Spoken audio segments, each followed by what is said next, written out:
nakita natin yung sa fourth floor, yung isang estudyante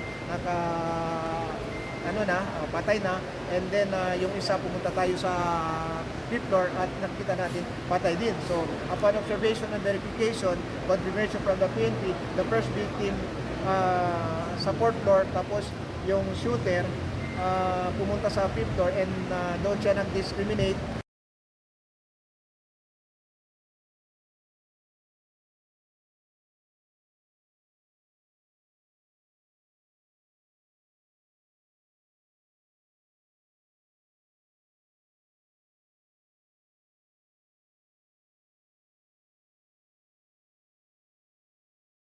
So dalawa lang biktima sir. Not it is a confirmed. Walang sugatan.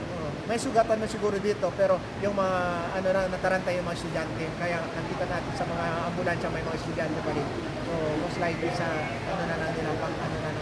kasi nila. So yung mga ibang estudyante, safety. Safety po, safety. So na-declare din na walang pasok ang eskwelahan, at nandito naman yung mga authorities natin, yung PNP, saka yung local government official.